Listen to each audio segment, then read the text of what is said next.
अस्सलातु खैरुम मिनन नौम, मुब्तदा और ख़बर में मुताबकत क्यों नहीं है।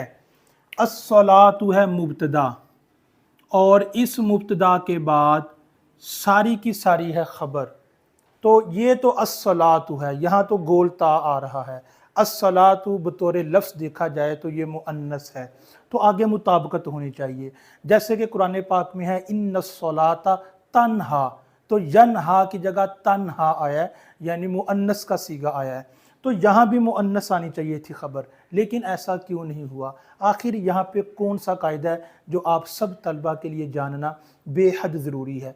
तो एक बात याद रखें, खैरुन यहाँ पर है इसमें तफजील, असल में था ये अखयारू, बर वज़न अफ़आलू, अखयारू। कसरत इस्तेमाल की वजह से इसका हमज़ा ख़त्म किया गया और इसको खैरुन बना दिया गया।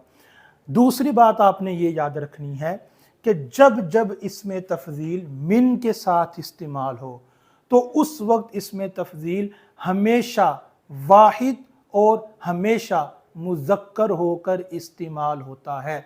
चाहे पीछे मुब्तदा वाहिद है, तस्निया है, जमा है, मुज़क्कर है, मुअन्नस है, इट मेक्स नो डिफरेंस, इससे कोई फ़र्क नहीं पड़ेगा, क्योंकि इसमें तफजील का जब मिन के साथ इस्तेमाल होता है तो इसमें तफजील हमेशा वाहिद मुज़क्कर होकर मुस्तामल होगा और इस सूरत में मुब्तदा और ख़बर के दरमियान मुताबकत ज़रूरी नहीं है।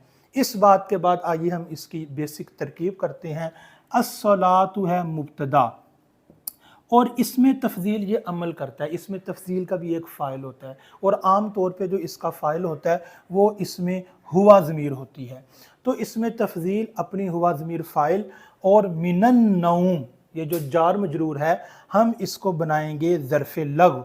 आपको पता है कि जार मजरूर का अगर मुतअल्लक़ पीछे मौजूद हो तो फिर ये ज़र्फ़े लग़्व बनता है। तो इसमें तफजील अपनी हुआ ज़मीर फ़ाइल और ज़र्फ़े लग़्व से मिलकर शिबा जुमला इस्मिया होकर ये सारी की सारी बन जाएगी ख़बर और मुब्तदा अपनी ख़बर से मिलकर जुमला इस्मिया ख़बरिया होगा।